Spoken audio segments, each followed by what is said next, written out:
que requiere diálisis en menos de 15 mililitros por minuto de filtrado. En el año 2004, a través de KDIGO, tuvimos la ocasión de revisar esta clasificación y se aceptó nuevamente la misma con el único agregado de la T por trasplante, aconsejando que todos los pacientes con trasplante también debían ser seguidos con este esquema clasificatorio, y agregando la D para diálisis con este mismo criterio que estamos planteando. Ahora bien, en el año 2009 hubo una nueva revisión de la clasificación y de los aspectos generales vinculados a la clasificación. Es así que se decidió que se debía enfatizar la clasificación por causa. Por ejemplo, si el paciente es un diabético, tenía que estar claramente establecido que la causa era diabetes. A partir de allí, la clasificación por estadios y dividiéndola el estadio 3 en dos niveles. Un primer estadio entre 59 y 45 mililitros de filtrado y un estadio B entre 44 y 30 mililitros por minuto de filtrado, dado que se reconsideró que aquellos pacientes que tenían un filtrado por encima de 45 mililitros podían estar en esta situación no porque hubiera un daño renal demasiado importante, sino que podía ser una consecuencia evolutiva de su edad. Bueno, esto generó grandes discusiones y llevó fundamentalmente a esta división, enfatizando que un paciente que tiene menos de 44 o de 44 para abajo mililitros por minuto realmente tiene que tener un seguimiento severo y estricto desde el especialista en nefrología. Y por otra parte agregó a la clasificación los estadios de la albuminuria. Ahora, cuando nosotros observamos qué habíamos hecho en Argentina con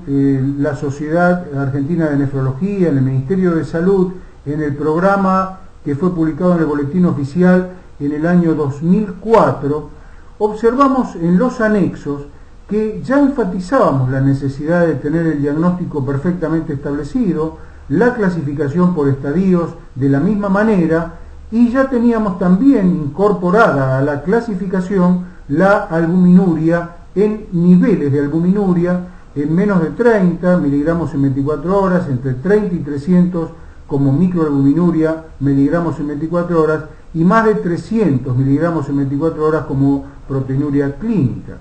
Y enfatizábamos también en esa oportunidad la necesidad de establecer dentro de la clasificación la tensión arterial y usábamos para ello la sexta clasificación de la Comisión Nacional Americana porque considerábamos que era importante tener una gran apertura de la sistólica. Entonces, si ahora replanteamos esta misma situación desde la recomendación de KDIGO del año 2009,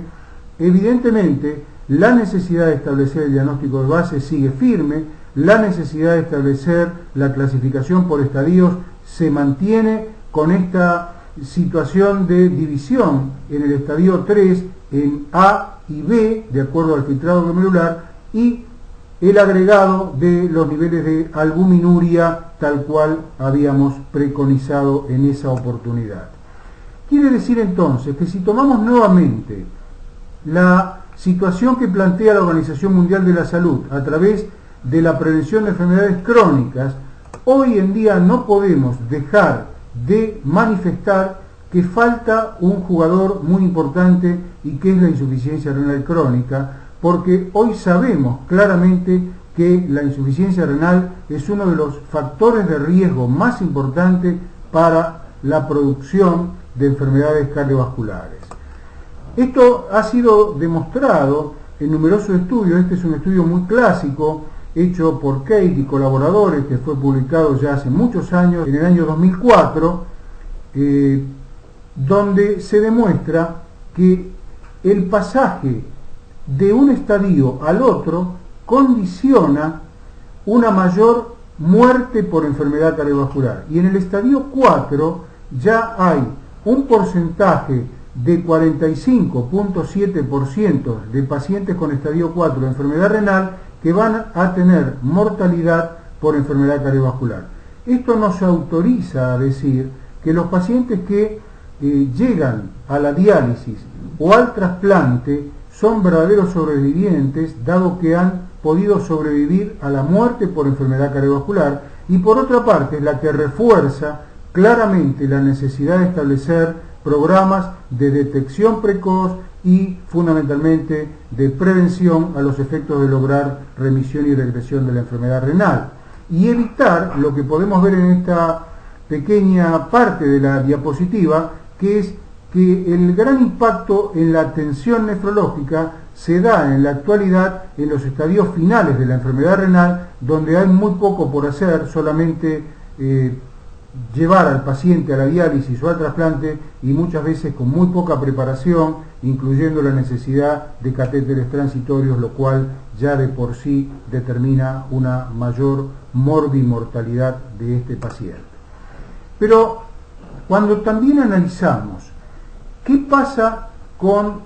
la detección precoz de la enfermedad renal crónica y observamos pacientes de grupos de riesgo como edad mayor de 60 años, diabéticos, hipertensos o con 3 factores de riesgo de acuerdo al ATP3, y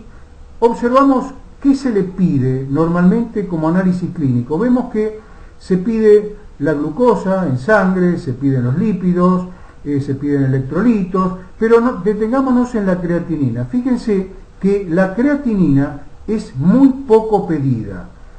versus el pedido de los lípidos. Esto también es algo que en este momento necesitamos enfatizar, y que es que en todo paciente que está en situación de riesgo, ya sea hipertenso, diabético, dislipidémico, obeso, es imprescindible detectar precozmente la enfermedad renal y solicitar la creatinina para, aplicando fórmulas de estimación de la velocidad de filtrado glomerular, poder clasificar adecuadamente a este paciente en qué estadio evolutivo de su enfermedad renal se encuentra y actuar en consecuencia. Y es tan importante esto que cuando analizamos pacientes reales, y en este gráfico vemos que cada columna es un paciente real, en este caso en la provincia de Córdoba, justamente en la municipalidad de Río Cuarto, en centros de salud y con demanda espontánea, o sea, pacientes que ya estaban en tratamiento por otras afecciones y donde no se había pedido creatinina. Cuando hicimos el análisis de la creatinina en sangre, ustedes pueden observar que muchos de ellos tenían valores normales, y si a esto le sumamos la edad de los pacientes, también vemos que la mayoría son pacientes relativamente jóvenes. Ahora, la gran sorpresa la tuvimos cuando, aplicando la fórmula del MDRD, vimos que muchos de estos pacientes tenían insuficiencia renal crónica, menos de 60 mililitros por minuto de filtrado, y no habían sido diagnosticados y por lo tanto no estaban en un seguimiento adecuado. Esto justificó también que en el año 2005 presentáramos como una contribución de Latinoamérica y publicado en el Kidney International lo que llamamos el modelo de salud renal a través de una propuesta latinoamericana de clasificación, programación y evaluación. Este modelo de salud renal, que tiene incluido la promoción, la prevención, la atención, la rehabilitación, la investigación y la educación, se resume en una palabra que es control. Cuando en salud pública hablamos de control, estamos hablando de la articulación, de la promoción, la prevención, la atención, la rehabilitación, la investigación y la educación. Entonces, este es un programa que es de control, y si queremos enfatizar la prevención, decimos de prevención y control, pero que no puede dejar de lado que necesariamente necesita funcionar en red, tanto desde el sector público como el sector privado o mixto, que es un programa donde es de gran importancia el primer nivel de atención vinculado a los especialistas, y que debe tener también necesariamente fortalecimiento de los programas de trasplante. También queremos enfatizar que no se puede llevar a cabo ningún programa de salud pública si en las cuentas nacionales no existe una legislación que asegure los recursos, y por otra parte si no podemos contar con información que se pueda compartir entre todos los niveles, porque es la única manera de poder corregir los errores que se puedan presentar hacer curvas actuariales y de esa manera poder decirle al financiador o saber el financiador cómo debe imputar presupuesto y en qué momento va a necesitar tenerlo disponible porque van a ingresar pacientes a diálisis. Y todo esto tiene que estar perfectamente adecuado en un seguimiento sistematizado en el seguimiento de este paciente. Hay un factor común a todas las enfermedades crónicas degenerativas, que es de alguna manera la que nuclea esta posibilidad de articulación a través de un programa común, que es la disfunción o lesión del endotelio vascular